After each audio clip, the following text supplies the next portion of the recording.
This is Attach Your Resume, the only interview podcast on the internet. That's crazy. Terry Gross, in your mind, not real. She's your conscience telling you to forgive the people who wronged you in high school. I'm just kidding. I'm Eric Silver, and I'm your conscience telling you to forgive the people who wronged you in high school. And I'm so happy that I get to share with you this interview with Danny O'Dwyer, video game journalist, documentary producer, founder of NoClip, a crowdfunded media company dedicated to creating video game documentaries. I think we touched on this a little bit in season 1, especially talking to so many worker-owned outlets. But there is a very large trend, which it's almost like the way that tech companies like invent a bus every 5 years of people are like, wow, Patreon, I could just, support myself. I could just keep doing the commentary that I'm doing. I'll keep doing my streams and I'll have Patreon.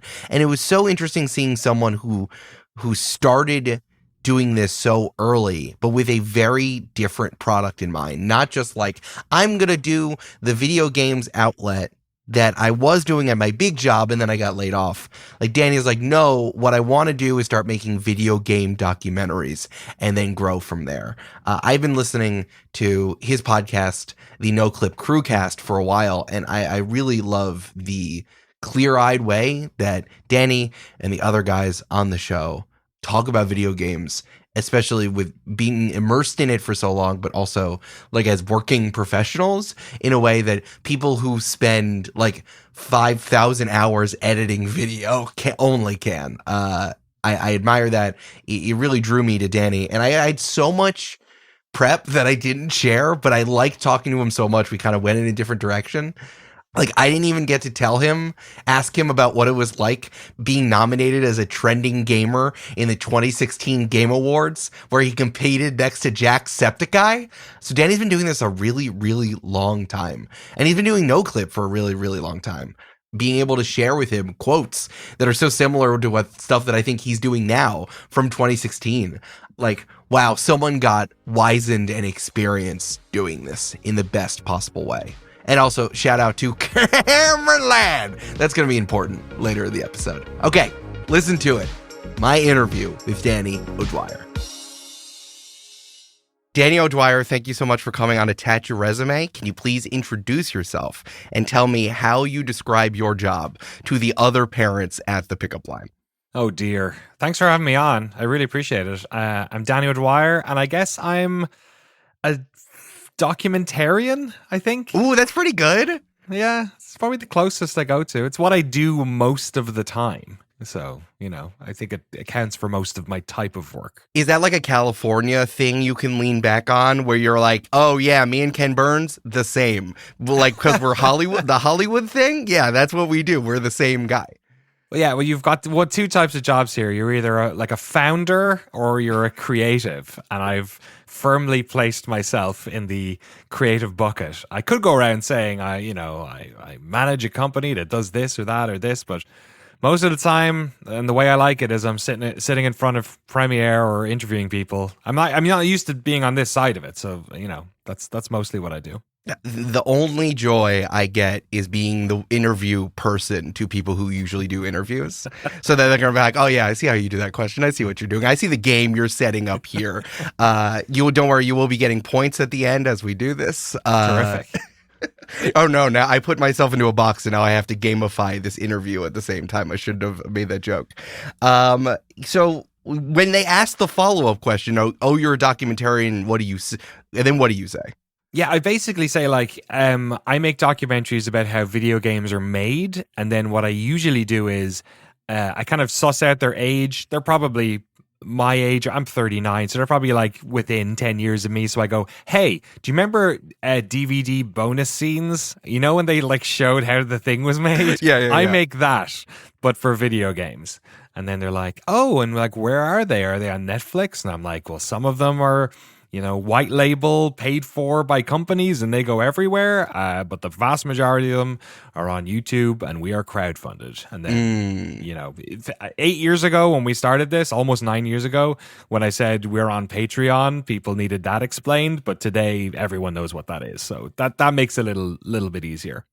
Can I read you something from your own Wikipedia page? Oh no. It is okay. the funniest stuff is just on people's Wikipedia page, honestly. It's funny you say that because especially when I talk to video game people who are running like video game outlets, some of the people that we've had on Attach Your Resume are just would describe themselves as like the worker collective journalism bundle. And it's almost like they're media forward, but from video games, it's almost like everyone keeps reinventing the bus with like finding out about Patreon as the most recent layoffs like sweep through Game Informer or GameSpot. Yeah. Yes. So let me read you something from your own Wikipedia.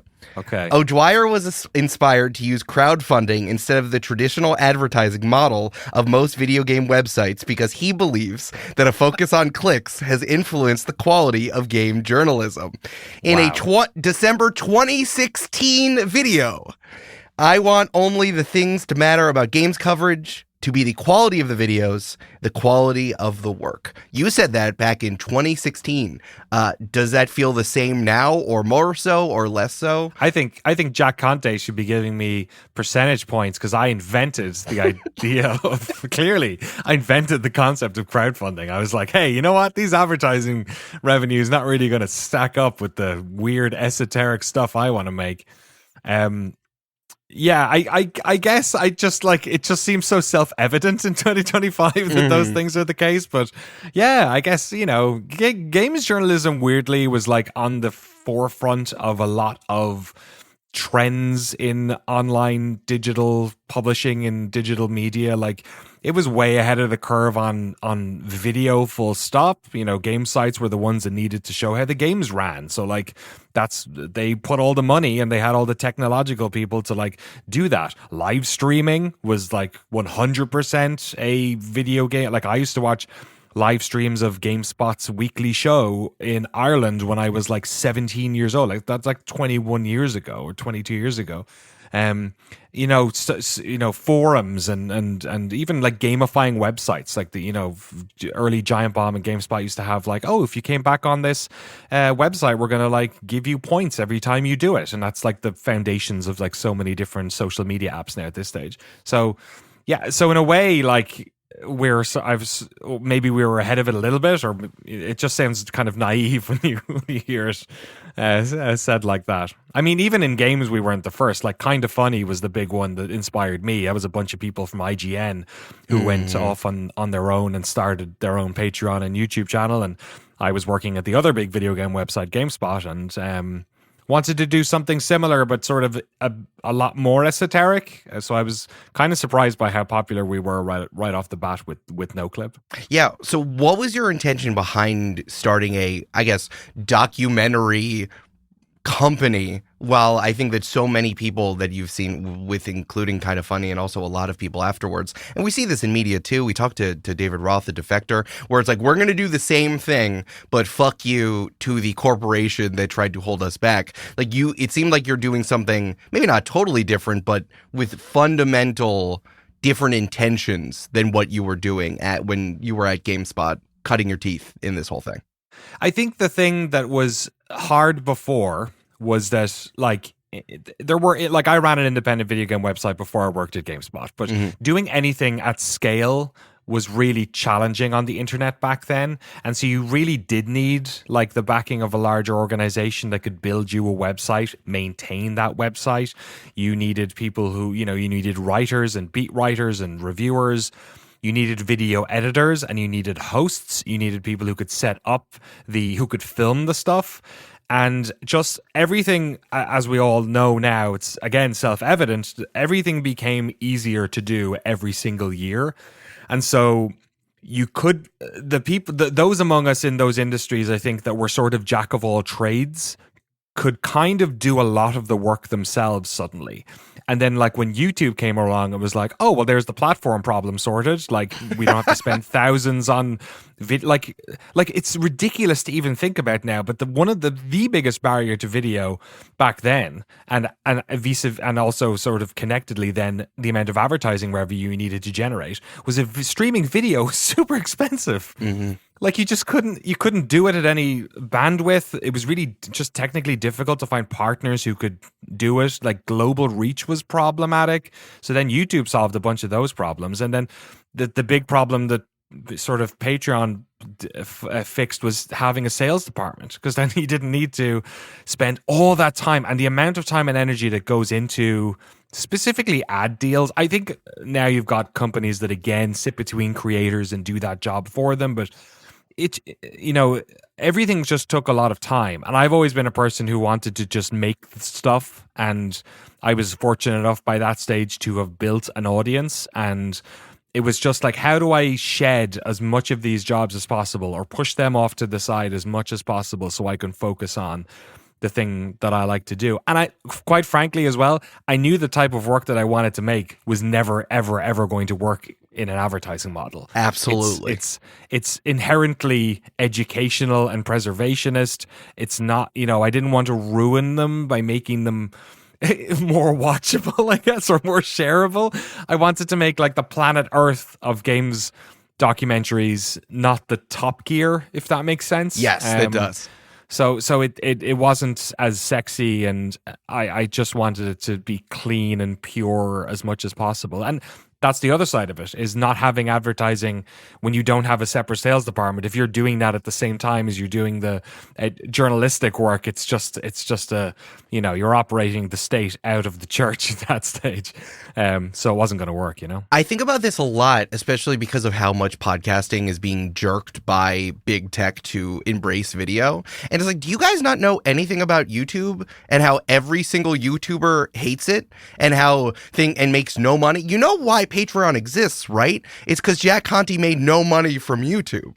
Right. So it's like when you say things like that, I'm like, yeah, duh. If it's so funny to try to I say single white female in that, like, the reference from the 1990s movie, because you're literally trying to copy them and then kill them. Right. But it's like, do you not know how that business model even works? Or you just think that video is the evolutionary form of audio because you have tech bro brain? Yeah, it's like the path of least resistance for them, or it's just the next thing to do. And I mean, that's the problem we've seen across so much of tech in general. And honestly, why Patreon, when it came out, was sort of like reminded me of being a teenager in the late 90s, being on the internet, because it was like, oh, this is what it was like. People came up with actual new ideas that sort of shuffled the deck, not just like, oh, of course you're going to do that next, and it really did shuffle the deck. And I know so many people now who both either make their living on or get the majority of their most appreciated media from people who are supported via predominantly Patreon. So I think, yeah, it's obviously made a big difference. And yeah, it's weird seeing the push towards video stuff as well. Like Spotify's getting way into it, and sort of everyone wants to do it. And I honestly kind of think it's more so just they don't have anywhere else to go. And the problem with tech is you need to constantly keep evolving for evolution's sake, to keep your stock price up, or to keep investors, happy and engaged, or have a story to talk about with people outside in the public. Yeah, nothing good can ever just lie, I guess, these days. I agree. I was listening to this interview that you did with Ben Hansen, who is the owner and creator of MinMax, which is another Patreon-backed video game outlet, but they are like a video game outlet, unlike the thing that you do, which is put out video game documentaries. And I feel like you are using the same tools, but you're doing it for a totally different reason. You're like, it's almost like, Danny, you are a knuckleball pitcher while Ben Hansen's giving that high heat. And it's like, but everyone's trying to throw 100 miles per hour. I want to know what the guy who's throwing a baseball that doesn't turn, I want to see what that guy's doing. Like, how do you feel being someone who's using the same tools that a lot of other people are using for something that's totally different? A reference that you had made on that interview was like, I don't think you compared yourself to it, but if we're talking about the evolution of where YouTubers are at, now YouTubers are becoming documentarians. When we talk about H Bomber Guy and we're talking about Defunct Land, who are two massively, massively popular people who only put out 1 3-hour movie a year now, they're almost gravitating to what you're doing, even though you have been telling other adults who go to school with your child, oh, I'm Ken Burns. Hey, look, Ken Burns is also like on the complete. He is the YouTube video essayist of documentarians. True, absolutely true. Talking about baseball, God, using iMovie transitions to like look across a Civil War picture. Yeah, guy, it's named after him for a reason. Yeah. Yeah, it's I think when I originally started, I knew that I wasn't going to be able to like beat the video game websites. Sure. Like what I wanted to do was sort of be the best at my own little corner. I didn't want to have to like I think I'm a competitive person. I'm the youngest of three kids. My siblings are much older than me, much more academically gifted than I am, and I think I always wanted to be good at something. I don't even think it was about recognition or anything like that, because my parents didn't care, but I think I felt like I wasn't as good as other people, and so my talents I always pushed into areas that were sort of not taken up. Like I never studied art because my brother did, and I love art, and I'm probably more of an artist than he is in lots of ways, but and similarly when it came to sort of any type of competition, with my peers or anything, I preferred to find an area that no one else was in, so that I could just focus on it and I wouldn't have to worry about what other people were doing or anything like that. And that was always the case growing up. I worked in radio and I made websites and I made little, small like social media outlets for my hometown and all these little projects that were all these little explorations. And when I started NoClip, I was like, well, there's this one thing I do at GameSpot that I really enjoy doing, which is talking to developers, because they have all the answers about games development. No one's asking them because games journalism kind of ruined previews because they were just so boring. They talked to PR people about the game right before it came out, and it was like, we're all doing these big video essays, like games journalists like myself, about how games should be designed.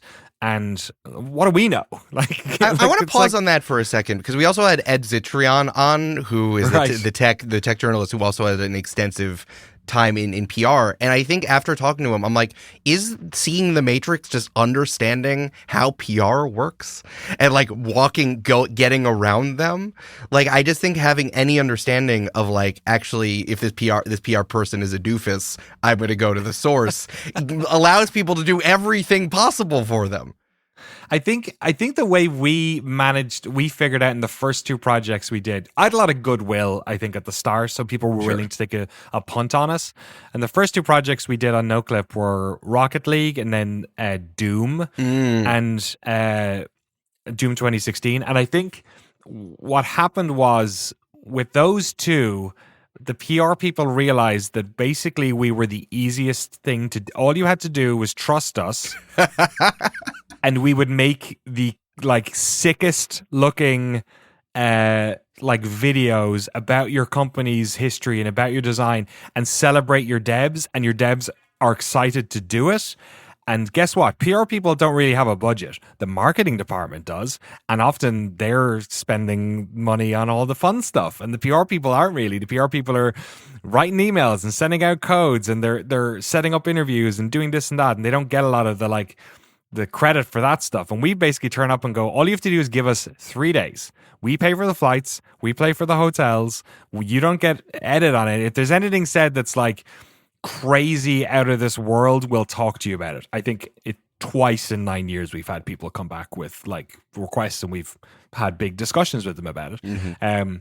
And we'll just turn up and we'll make something look really cool. And then the balancing act has been making sure that like people who watch it don't feel like these things are propaganda pieces, right? And that's tricky because they're well shot on expensive cameras, and they look better than a lot of what studios put out themselves. And the nature of them is that they're about process, so they're about how the games are made, and we generally cover games that people are interested in, which means we generally cover games that did well.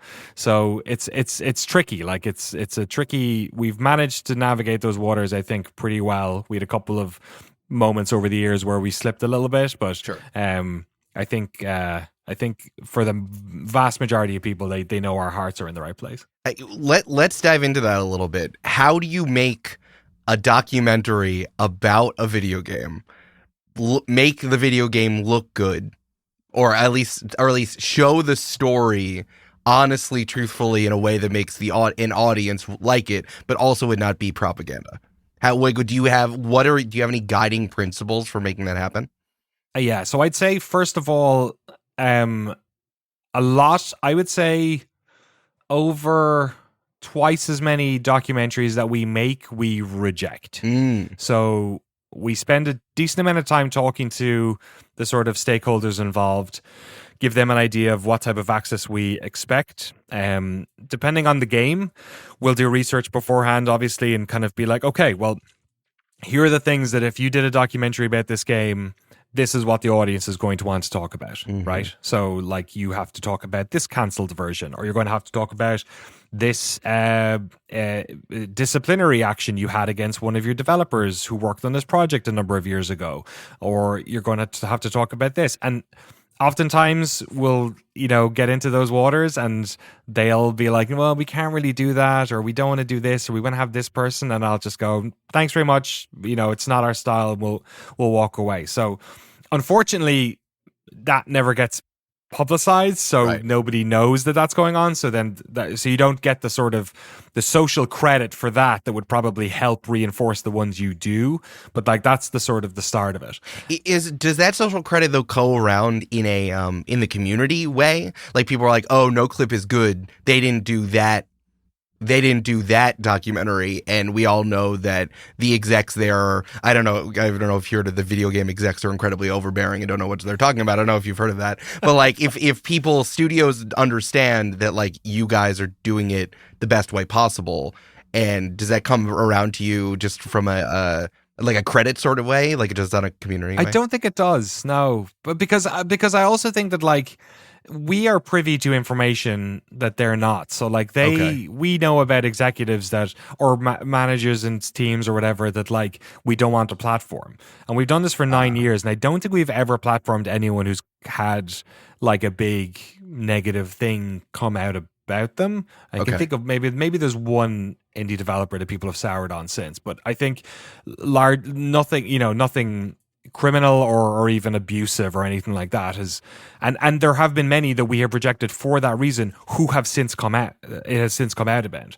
but like by their very nature, we're not telling people about those, right? And we're not trying to, become an agent of leaking that stuff or anything. Sure. Like we're, so I don't know if we do. Like I don't know if anyone's noticed. Like there are two major publishers we've never touched. And I don't know if anyone's ever noticed it. I'm already resisting the urge to like red string big board all of the documentaries you've done and like cross-reference it. But yeah, I'm surprised. I guess I'm surprised. Yeah, or another part of it is that some of them are just their development stories that are less, that would be propaganda because it would be either, I don't know, like whitewashing something about them or they're not interesting enough to warrant the time. And then that becomes in itself a sort of a piece of propaganda. Annual franchises. I don't think we've ever covered like an annual franchise for one of those reasons. So I think every documentary we do, at the start of it, we sort of outlay like why this is important, because we've limited time. So, why did we spend 3 years working on a 4-part series about Dwarf Fortress? People get that. They're like, oh yeah, that weird game. That makes complete sense. Like, I get it. When you do like a 6-part series on The Witcher, maybe people expect it to be a bit more, okay, that's a big enough game, and that's why, like, okay, let's get weird with this one.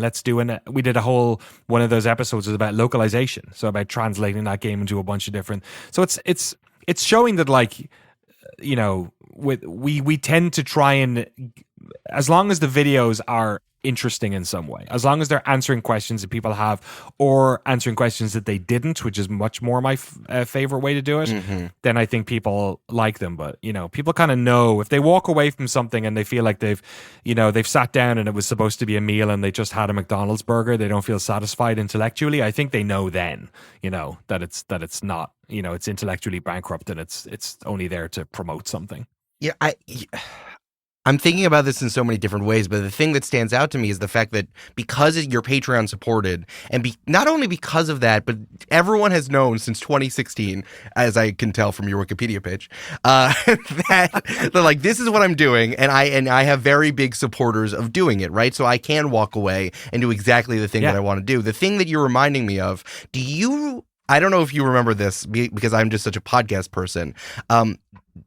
Gimlet had a show called Reply All, which was about the internet, and they were trying to do a 4-part story on Bon Appetit, the food outlet that was getting really, really massive because of their YouTube channel. This is happening like about 5-6 years ago, right? Yes. And while they were covering how people were standing up and saying that the people of color working there were not getting opportunities, were not getting paid as much. Soleil El-Weli was the first one, I think, who stood up to say that.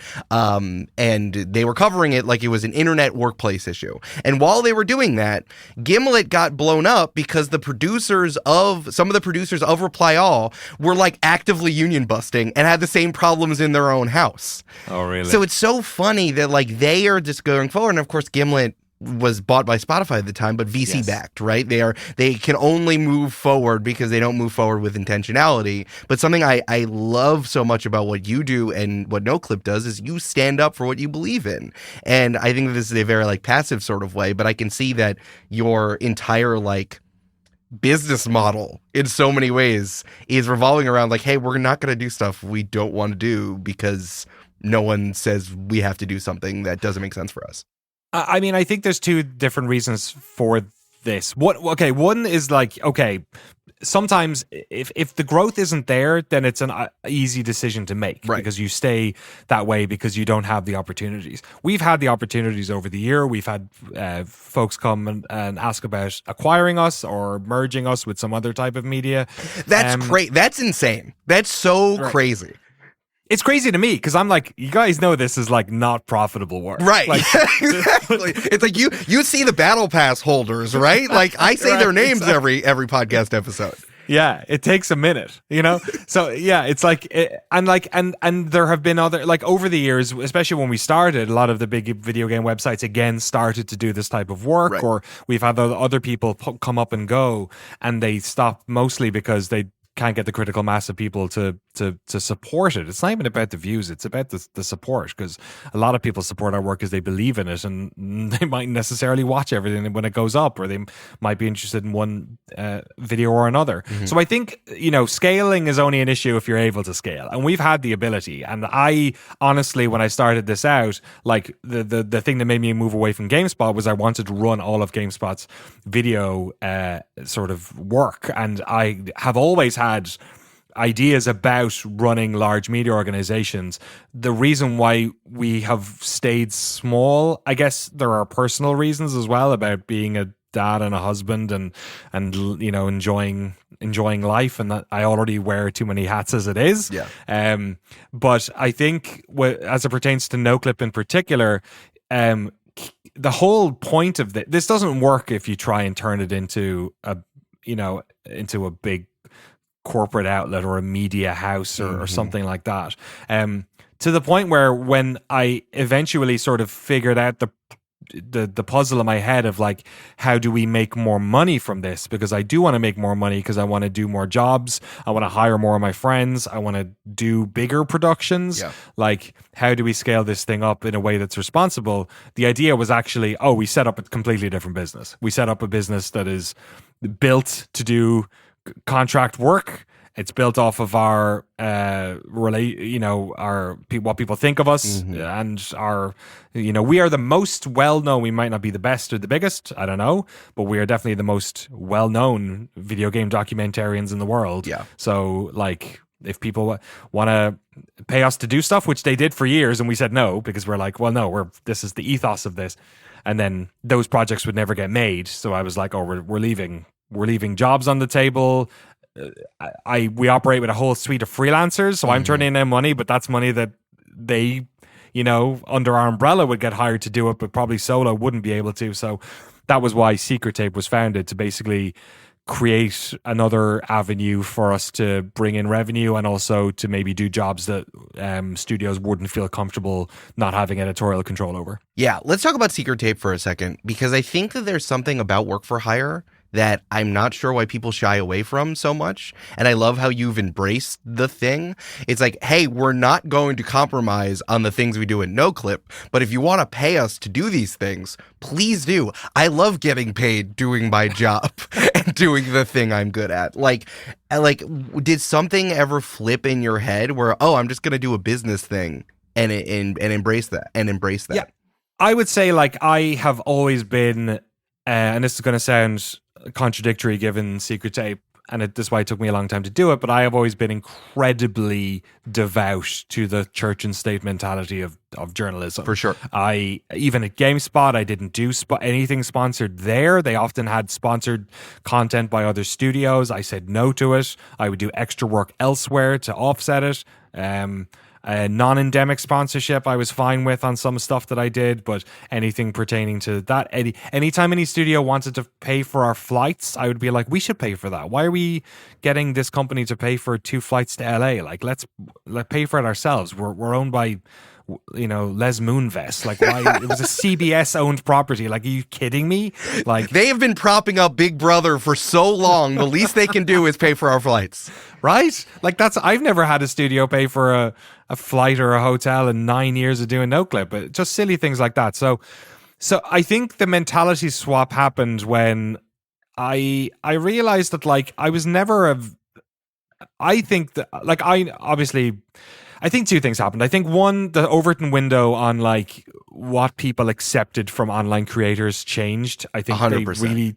I was really caring about this thing that seemingly no one else ever cared about anymore. They were like, yeah, do sponsored streams, or yeah, do this or that. And I've still not done most of this, but people changed, I think. Well, I want to talk about that because I think that sponsored stuff feels weird, right? Like now that everyone's getting their bag and everyone's going to Coachella at like the Garnier chug-a-lug look in my hair booth, like you can now it's accepted, but also it looks ridiculous. Like when someone does a YouTube video for Shadow Raid Legends and right. It's a whole sponsored and it's like a whole sponsored video for it. It's like you can do now it's accepted, but you can do a bad job. Especially we were just talking about how not lucrative sponsorship and advertising stuff makes sense for me. So right. So it's like doing work for hire is so much easier because it's like, no, this is work for hire. It's not sponsored. It's just like, and then the budgets make sense. Like it feels like such an obvious business decision to just say, I'm going to do work for somebody else like a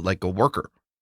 I think I can answer that and also sort of finish what I was thinking before because it connects to that. Please. I think the other thing I had, was that I have always been like a creative freelancer. Like, I wasn't necessarily like, I didn't go to school for journalism or anything. I was a web developer for years. I was a graphic designer. I did event management. I was a photographer. Like I've always been like a creative freelancer who's used to doing creative work that is for hire, you know what I mean? Mm-hmm. So it was an easier sort of transition to do. And I think when you're doing sponsored work, a lot of the time you're selling against your own credibility. And exactly. I had this thing in my head, and I don't know where it came from, that I don't want people to like me, but I desperately want people to like the work that I do. Absolutely. So to me, doing the advertising and you need to really give a crap about what people think about you and the power of your online reach for that stuff to work, for you to do it with a straight face. And I just don't care about what people think about me, but I desperately want people to like the work. And if that means our patrons, that's great. And if that's a client, that's great. As long as they're people I respect, then yeah. So like when Valve then comes to you and says, will you do a documentary about your favorite game ever? We wouldn't have done this on NoClip, but we'll pay you to do it. It's like, yes, Valve, the company I've loved my whole adult life, I'll do that for you. Like, yes, like that's a very easy creative problem to fix because I want them to like it, and I also want the fans of Half-Life and people online to like it. So it was easy for me because I had that freelancer mentality of working for people. And I think when I realized that, it maybe took the audience a little bit longer to realize this. It took me a while to realize it, that I wasn't the same as other games journalists. I wasn't like, I didn't come from that world. I was actually like the way people think about directors, you know what I mean? Mm-hmm. Like directors make passion projects. They also make music videos because they get paid a lot of money, or they make commercials, Chris Cunningham did his creative work, and he did commercials and all of these, terrific directors. But Spike Jones, obviously. Spike, 100%. Spike Jones, exactly. That's, I realized I was one of them. I wasn't a journalist, and that made it a lot easier. Yeah. I mean, I feel very similarly. As someone, I think I'm a little bit younger than you. I'm 34. And also I came to media a little bit later because I was an English teacher. And then I'm like, oh, I want to blog. And all of the jobs were gone by the time that I got in there. Right. But it's also like when I look at games journalism, and I kind of put my toe in a little bit a few years ago, I'm like, I don't know who Dan Reichert is, and it feels like I'm supposed to. And I also needed to have worked with him for 5 years already to be a part of this. Like, there's something about games journalism. It's already a boys' club, literally, but like it's such a secret society but it involves like watching Giant Bomb for when you were a child, and I just don't understand it. And I think it's very tied to this millennial idea I talk about a lot in the show, where it's like millennials, I think, are just super screwed because the only way you have a job right now in 2025 is if you had a job with the people you were supposed to 8 years ago when you were in college and there were no jobs. So I find that so complicated, and it's very obvious to me in games journalism specifically. It's very funny because I think that exact thing. Sorry, I don't mean funny in terms of haha. It's funny in terms of peculiar. Sorry. No, thank you for clarifying. I feel so much better. Like having lived through that, because I think there was a lot of like technological innovation and stuff happening when I was growing up that it really felt that you were like sort of late to the party on, and all of these people made all this money and did all this stuff. And I think I didn't realize that same thing was happening to us. Like that like I remember when the first big YouTubers were kicking off and thinking like, oh man, I was late to that. And I was like, it was still the maturation period for YouTube when I was writing off my YouTube career. Like I remember same thing with Twitch. Like on when I was on GameSpot, I used to do a Twitch live stream that would get 10,000 viewers like concurrent, and those numbers seemed small to GameSpot. And like now you could be like a storied Twitch streamer with those type of numbers. Absolutely. And honestly, my origin story is entirely based around what you're talking about, because I grew up in a small town in the southeast of Ireland. I was a huge GameSpot fan. I tuned into the show every week to the point where they knew my name because I would ask so many questions on their live show. Hell yeah. And then I moved to London so I could get a job at GameSpot UK, which all of them knew who I was because I had the biggest user account on the website. And then when I moved, when I eventually got over to America, all the Giant Bomb people knew who I was because I was that big nerdy GameSpot fan who somehow managed to make it to San Francisco based off of his fandom. I mean, I live in the same town as like that Jeff Gerstmann grew up in now. Like I am just like so this funny, pathetic like games journalism weeb who is like now an adult living in this in like the sort of a fan fiction version of my own life. But it's really sad to look backwards then and go, oh, that's nuts. Like you're right. Like the door closed behind a bunch of us. Yes. And then that was it. And it was so hard. And people used to ask me like, how do I break into games journalism? And I'd say, don't. Like you will suffer and try and find your spot, and you probably won't. I would always say, learn a skill. If that skill is video editing or directing or something like that, do it. I was like, writing is becoming a skill that is so difficult to earn money off of at the moment. Do yourself a favor and do something else and try and parlay that into games. And I was fortunate. That's what I tell everyone. I'm like, just learn how to audio and video edit. No one wants to do it, and they will pay you a lot of money just to do that thing. God, There's like so many ways I want to take this conversation, but I think the thing I wanted you to talk about is like, yeah, you just talked about yourself as like a video game journalism weeb, but you told a story on this interview with Ben Hansen that I wanted you to talk about, was about how you got to the steps of working at the place where you wanted to, and then you took a stand, which is why I very much, some of the things that I really respect about you as a person who I listen to all the time in my podcast player is like, you still care about your intentions. So can you talk about that moment and you putting all of your kind of your dreams on the line to say, to make a point?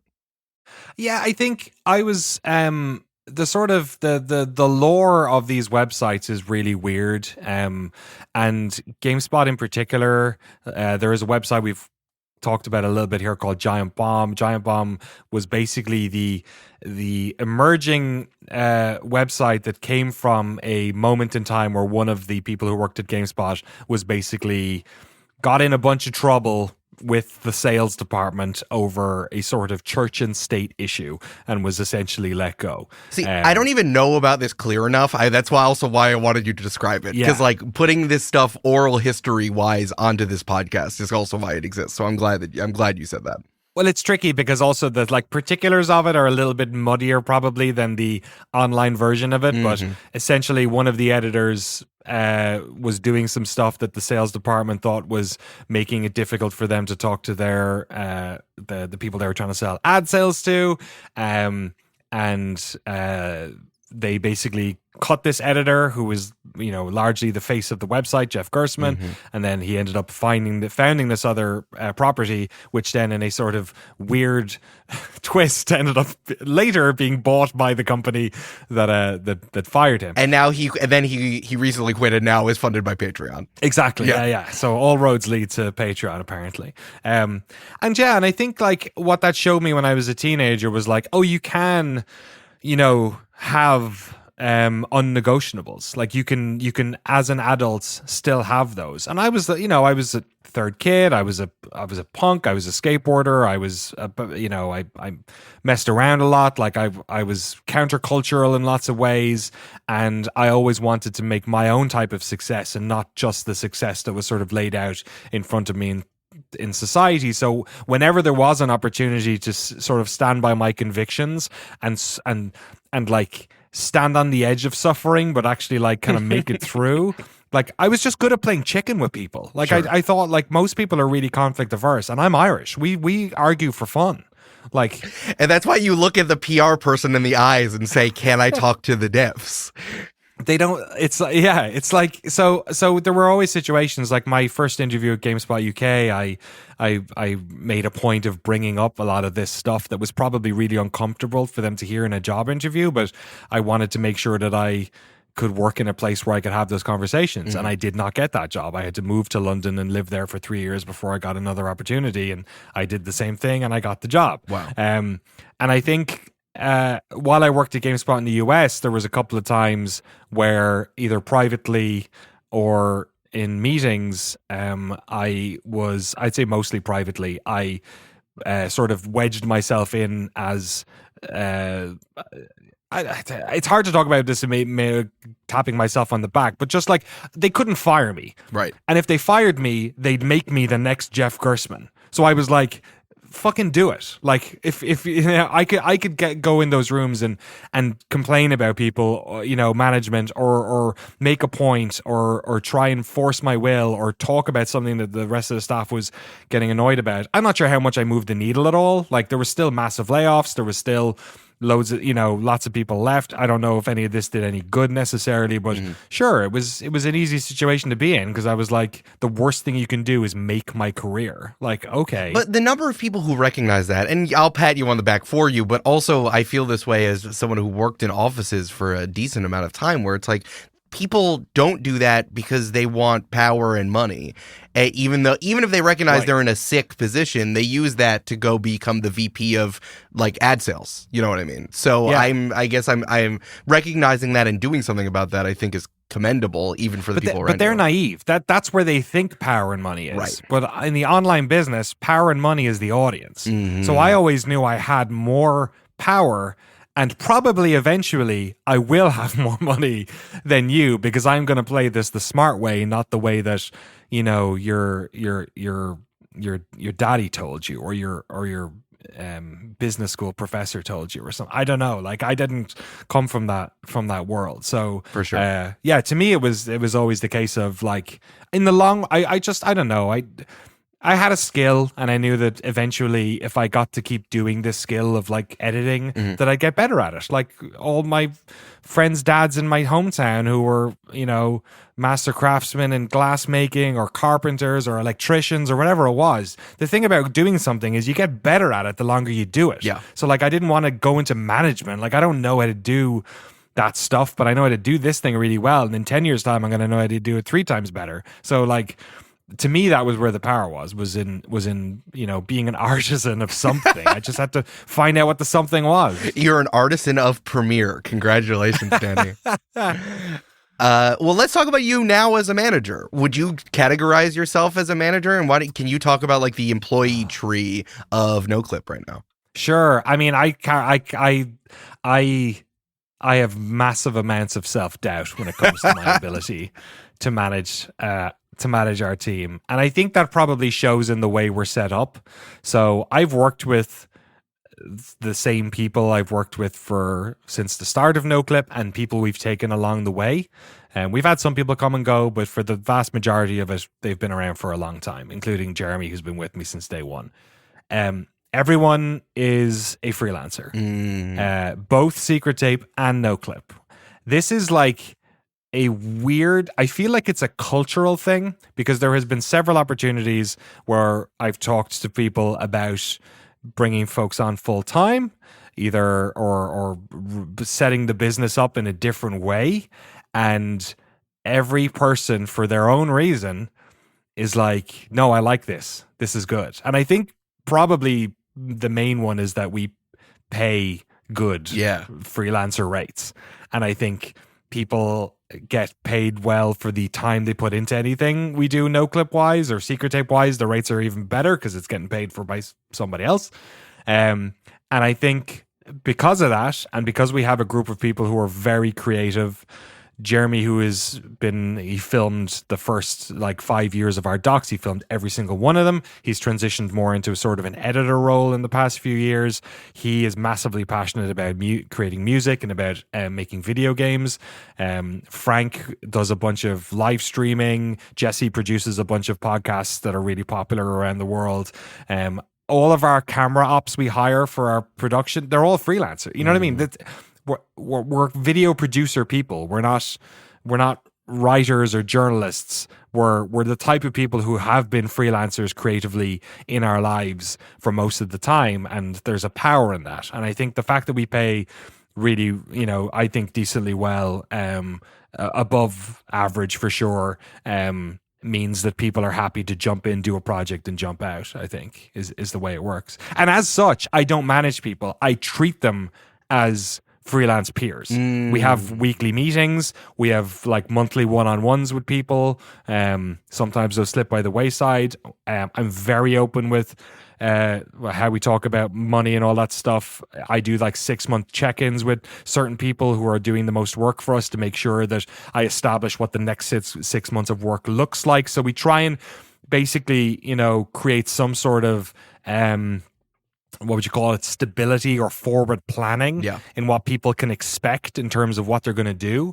But we operate as a group of freelancers, and I'm just the one who's bringing in the contracts, basically. I mean, that you're saying things, I'm like, oh, of course Secret Tape makes sense. It's like you have a bounty and you're rounding up your cowboys to go get them, Exactly, yeah. And that's how video production works. And that's how, my friends who work in Hollywood as lighters, or, they're in unions, but the jobs are being done in this way. You're picking up jobs and you're doing that work. And when we're hiring people, that's what they're doing.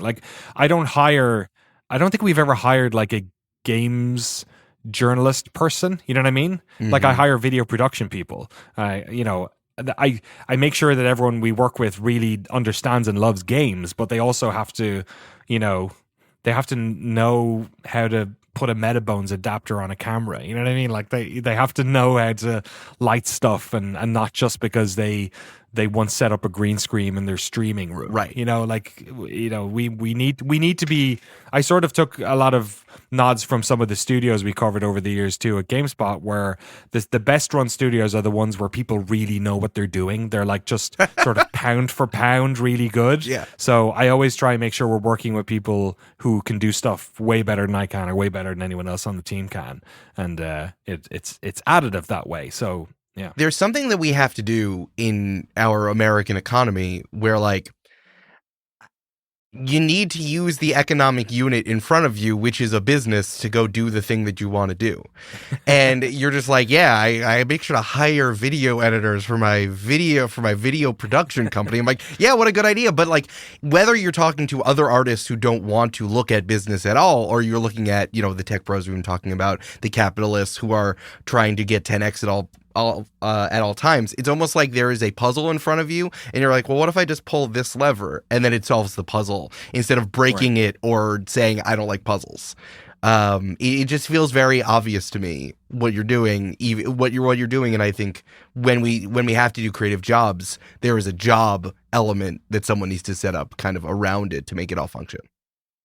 And I think it has something to do with the type of work we do as well, where it's slow and methodical, and it's difficult to have everyone running at the same speed at the same time. You know, like, documentaries often just get into these sort of edit holes and then they emerge from them. And it's hard to run a business. And I think this is why, like, a lot of video game publications, and not even video games, just online publications, especially that focused on video so much, have sort of suffered a bit, is because when you hire a bunch of video producers or video editors, they're just going to make a lot of stuff. They have to. Like, that's what they do. And then you end up making kind of too much stuff, and then you sort of dilute the worth of some of the stuff you're making. Like, even today, video game websites just kind of make too much stuff, and then they sell ads against their whole portfolio. And I think, like, if I were to do it today, and I'd love to, like, more than I love the work we do at NoClip and the for hire stuff we do at Secret Tape. I would love to run a video game website. If I was to do it, it would be a very, very different type of thing. It would be like, I'd almost do it like magazine style, like have it be a burst, like something that comes out every month for 3 days. Here's all the stuff we worked on, or, you know, like make the value of work feel important. I mean, you guys, like, this is a podcast that's well produced and has, you know what I mean? Like, you put the time in and effort into it, and people really like that. There'll always be the, you know, the radio version of that. That's fine. There'll always be the person that has the TV on in the background stuff. That's fine. But I think if you really want to, like, get an audience to care and engage, and then ultimately help you financially, like, you need to really respect their time. And, you know, editing yourself is part of that. Yeah. You know, there's such a move towards putting slop out, because that's how it's like, not only is advertising not the best way to make money, it's like, if you then only focus on advertising, then you're just putting out slop for you to put ads on. Like, this is what I'm saying, is like, we're not even using the economic pathways that are to us. We're breaking them to pursue some sort of, like, scam version of it instead. right? Yeah. God, videos coming out, like, in a burst, or that would be so interesting. I would absolutely love that. But even doing something different, and still, like, having a good idea and it surprises me so much how many people just conform, because, like, that's what everyone does. And it's like, I thought literally the whole point of making something and then putting out to as many people as possible, the promise of the internet, was so that you could be different and people would find you. And it just, everyone's kind of like, no, we really love all doing the same TikTok dance or like meme video together. I just don't get it. And you're saying stuff that makes a lot of sense to me, but it's interesting. And I understand that history is written by the victors. You and your weeb stuff worked out, and that's why we're having this conversation now. And that's why NoClip is working. But also, it's like, yeah, Danny, for sure, I agree with everything you're saying. It makes a lot of sense. Yeah, you had Hank Green on the podcast like last season, right? And like, one of the things that he gets criticized for a lot is starting lots of things. And I honestly, like, wish I had that courage, because I internally, I feel I love that. I love, you know, the not necessarily fail fast mentality, but just trying stuff out. Like, to me, that's what's fun. And I think one of the things that I get itchy fingers sometimes running a company for 9 years that's successful because I want to break the format. And we've sort of done it internally, the type of docs we've done. We've done like mini series. We've covered games during development. We've started, we've done more classical stuff. We had the patrons vote on the docs we could do. We tried to like mess up the format as much as possible because like otherwise what's the point? Like that's, creatively I want to be fulfilled and engaged as well. And I think I get it, but I think I have always been, and again, I think this is something to do with the way I was raised, or my brain. It has nothing, I'm not taking credit for this. This is some lizard brain nonsense, but I have always tried to do things in a different way. Like having my own type of success, it wouldn't have felt like if I had become a successful doctor or lawyer, and had done really well, I'd feel crazy because like to me having a countercultural life is the point. And I maybe I was inspired by people growing up, I don't know, but like to me it's very easy to do this stuff because the other way would feel claustrophobic and I'd hate it. So it's not a choice, it's just that's the way my brain chemistry works. And, and in lots of ways that's the case. My anxiety and other stuff is why I work so much, right, and why I feel, I'll take the good with the bad on that stuff. I've gotten a lot out of it, but it's, that's what you have to like at a certain point. People ask me for, advice a lot or guidance and things like that. And I try to be as honest as possible. And I say like, it's really like a confluence of lots of stuff. Don't look at anyone else.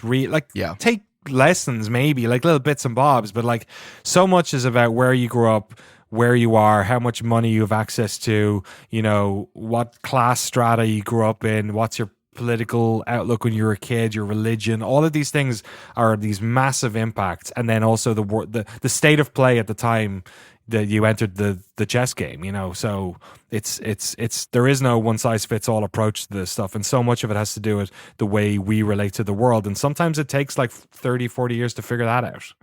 I mean, that makes me feel better, honestly, when it feels like things have shaken out in a different way. I want to ask you a question about your patrons, because I think that the patrons of a video game documentary outlet are very understanding and love it. But there's some, but you read out the Battle Pass holders every episode of the podcast. They contribute $50 a month, right? And they get a lot of bonuses. But 70. Sorry, 70. Oh God. Yeah. So this is even more interesting. There's something so funny about the relationship between like creator and podcast patron, where it's like, I know you like me and I'm going to do stuff that's going to make you continue to like me. And I think you guys have embodied this on the podcast because you say one guy's name super funny and his name is Cameron Ladd. I feel bad for Cameron Ladd because I feel like the minute he Cameron Ladd loves it so much, Danny. He does. I've said it multiple times whenever we say his name that I'm like, if you want to not be a patron and like spend that money on like your child's shoes or whatever, you know what I mean? Like that's fine. Like we can like it's okay. We'll swap it to someone else or yeah. It's I mean, it's been 9 years. Like it's these patrons are paying my electricity bill, they're paying for my kids' books for school, vacations. Like that's the one that's hard is when you go off and you do that stuff because you're like, I try and make the secret tape money pay for my vacations as much as possible. But yeah, it's insanely humbling and nice and it's overwhelming.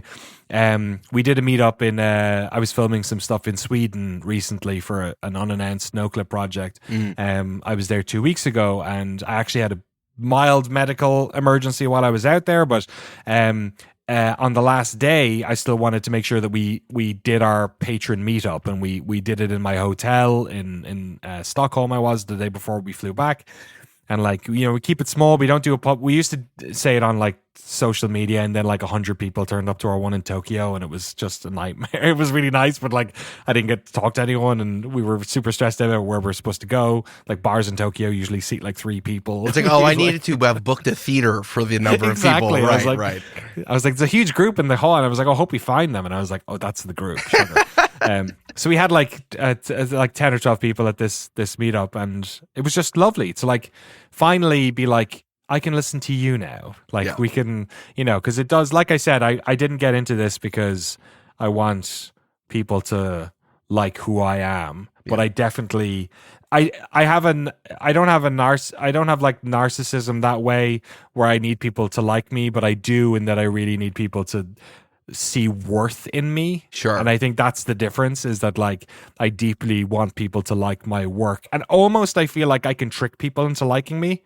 You know what I mean? Like I was bullied a lot as a kid, and then when I went to high school, I sort of in my head, I tricked people to stop bullying me. So to me, there's like very little worth in like people liking you. You just have to be like a nice person, and if that doesn't work, you can lie about yourself, right? So I don't like that, but people respecting the work and that stuff really means a lot to me. And whenever we do those meetups, like I prefer that, because it's very, very easy to look at 4,000 names and for it to just become a blur that turns into a dollar sign, but when you meet these people and they're like, and they're brilliant, they're like, have their own companies, and they, or they survived some ordeal, or they have like 6 kids, and you're like, gee, like, yeah, everyone's brilliant at something. I'm just lucky that my thing that I'm halfway good at is something I can monetize on the internet. Very weird. Shout out to all of the Midwestern IT professionals that are the backbone of every Dungeons and Dragons Patreon out there. I swear to God,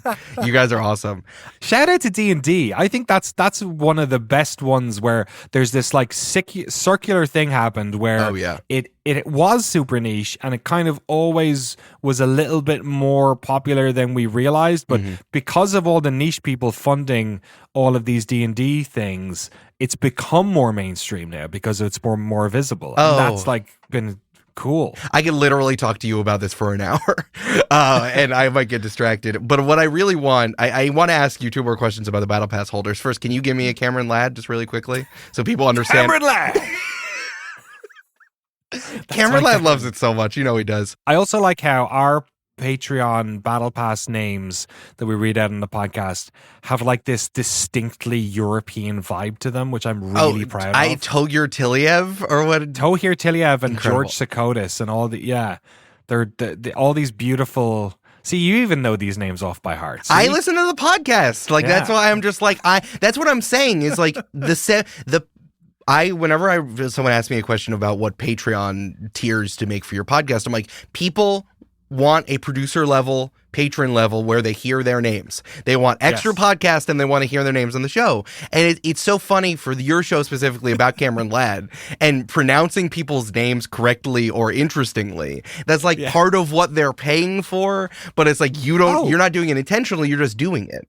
My like origin story of being a GameSpot fan was just being titillated by them reading my name out on the live stream show. There are like funny, like it became a joke on the show that like they could always go to one of my questions if they're like, all right, let's go with Danny O'Dwyer, you know what I mean? And it became like a weird thing. So yeah, I totally get it. It's just so that relationship is so funny. Okay, I got a last question for you. You are a dad, you work in video games, you spend a lot of time profiling people in video games. Can you talk to me about the story that started happening in video games lately, where dads learned feelings? Where you became a dad and then learned feelings? I think that this has been kicked off especially by The Last of Us and the new God of War. So it's like, I could probably guess what's going on, but like you have interviewed these guys so much. Why do we keep getting told this story over and over of man creates something and then has a feeling? So like over the years, we did 6 months of documentaries. I forget which one it was. Oh, I remember, but I won't say which one it was. But we were talking to a studio, and we hadn't interviewed a woman yet. And I was like, this is weird. Like, and this is back when like sometimes we'd only interview like maybe 4 people. Like now we interview like 30, right? But like back then we interviewed 4 or 6 or whatever. And I was like, it's weird. Like there's no women in like lead positions, and we keep interviewing leads. Like maybe we should maybe we should change that. And then we put a studio reached out to us with a list of names, because we're like, okay, these are the things we want to talk about. They send a list of names, and then this started us really going back and forth, because I got 21 names and they were all white guys. And I was like, so this is just going to keep happening. So I guess we have to be the ones to do this. So what we then started was this process that we actually do, like right before we even ask for names, is we basically focus on like, right, this is an opportunity for you guys to like show off the diversity of your teams, like, and we're not just talking about, you know, race and gender or whatever. We're also talking about like position within the teams. So give us a junior artist, give us a audio engineer who's worked at the studio for 6 months, and give us somebody who's worked there for 20 years. Like let's explore the space as much as we can. To answer your question, the reason is because a lot of guys who were leads had kids. A lot of creative directors had kids, and suddenly we're like, you know what kids really teach me about myself? And then made stories about, which, you know, like, I think we shouldn't be, I'm very reticent to laugh about men expressing themselves, right? It's something we're not very good at as a culture, and we shouldn't, you know, balk at when that happens, even if it's in ways that we feel like are naive or whatever. But I think what happened was that it just, a lot of it happened at the same time, and then it became very obvious that that's what was going on, and obviously it sort of shone a light on a systemic issue within the workplaces at some of these places that maybe also, you know, was having its moment. So there's something that's incredibly video gamey about the whole thing, because it's like, it was almost like a trend, like being too late to MMO shooters. Like if Hawaii Concord fell apart and why Suicide Squad fell apart, it's like, no one likes playing these games anymore, but you started working on them 5 years ago with a AAA budget. Same thing. I mean, we're talking like they had this kid, and then these creative directors were like, what if we called them boy, and what if we gave one a bow? And then it's like, well, and I guess we're gonna pour $1 kajillion into it and take 5 years, and now here they are coming all out at the same time. I agree. I don't think that like necessarily it's fun to like dunk on men telling stories, but it is funny how like a guy will have a kid and then force like a company to spend $1 billion on it. Yeah, it's like the anti-war game where, like, you know, if you look at a lot of shooters that happened, especially at US devs, like sort of post 9/11, like Halo and stuff like that, like they're very, you know, sort of good versus evil. You know what I mean? They're very like, war is black and white in a way that me as a European feel quite uncomfortable with. And then you have a course correction the other way, where you then have anti-war games like Spec Ops: The Line, and or games like The Witcher that take off because they have that moral ambiguity that Western audiences maybe aren't so familiar with. So you're right. It's the interesting thing about games that is more of a problem from a production point, and kind of more interesting from a consumer point, is that they do take a long time to make. So they're this bizarre moving target that you're trying to hit, and it's not even a target that you're not even really hitting a moving target. You're sort of firing into the darkness to a certain extent, because 5 or 6 years, just think about culture today, how fast things change. Like 6 months from now, you know, we think about the world in such different ways, and these people are trying to make a game for, you know, he's starting a game now looking for funding. It's not coming out until 2029 or something. Crazy. Like, what's the world going to look like then, you know? I think about that all the time when I look at like basketball or football contracts. I'm like, I don't know what LeBron James is going to do. We're going to be fighting over water. Right. Danny O'Dwyer, thank you so much for coming on. I appreciate listening to you at all, and thanks for giving me a bespoke Cameron lab. Thanks so much for having me.